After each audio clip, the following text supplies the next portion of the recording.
G'day everyone, thanks a lot for tuning in again. I thought I would make another video and just tell you a little bit about what I've been thinking about and studying and maybe answer a few more questions.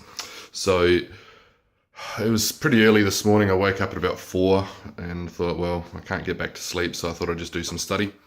And I've been reading a book by Wolfgang Vondi talking about what Pentecostal theology is, and it's been very informative and helped me clarify. Even though I've been a Pentecostal Christian for many years now, sometimes it's interesting just getting a wider perspective of what that means and trying to define it a little bit. So I guess, why is that helpful?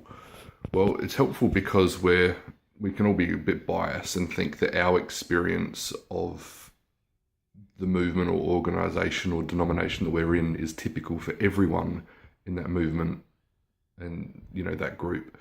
And so I'm an Australian, and a South Australian specifically, and what my experience of the Pentecostal community is could be very different to, say, that of someone in North America, South America, Asia, Africa, or Europe. And so there's certain people out there that have done a really good job at finding out what are the common elements of Pentecostal theology throughout all. And I've touched on that a little bit in the past of the full gospel, and use that as a symbol. So I thought maybe one of the things that I'll touch on briefly today, maybe I'll touch on this idea of experience. But why don't I tackle that in a very specific way and talk about the experience of the day of Pentecost. Now, what I think I'll do is I'll take it in very small bite-sized pieces just so that we don't get overwhelmed, because I could easily talk on this topic maybe in about 10 different ways, but maybe I'll just give one little point to think about. And it's that, I guess, kind of an individual's experience, the way that an individual sees the Bible, we call that, or the way that the user interprets the Bible, we call that hermeneutics. And our theology, what we do conceptually and stuff to think these things through, kind of for the Pentecostal all crosses over with the imagery of the day of Pentecost in Acts 2. And one of the things that I mean by that, and I'll just give this one specific point, is that we see the day of Pentecost being that something was expected, but what happened kind of still surprised everyone.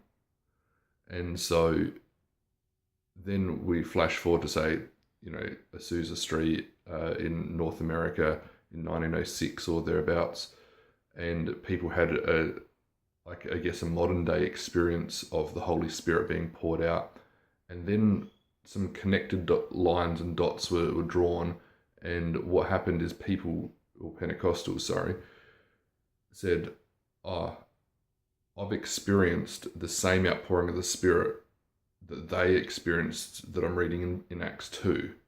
And so I guess in one sense that connected the dots between individual experience and hermeneutics, in that they said, I can relate very personally to what the narrative in Acts is saying.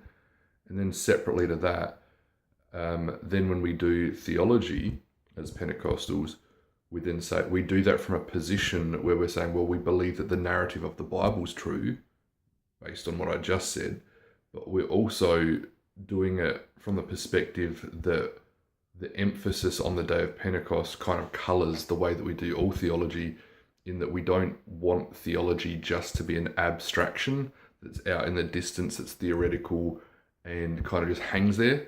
For the Pentecostal, it then has to land in our actions, in the way that we minister, in the way that we live. The word that we often use for that is praxis. So I guess our hermeneutics, our praxis, and our theology kind of intersect and overlap with both the original day of Pentecost, of the outpouring of the Spirit, the modern day advent of it, 1906, but also in our personal experience of it.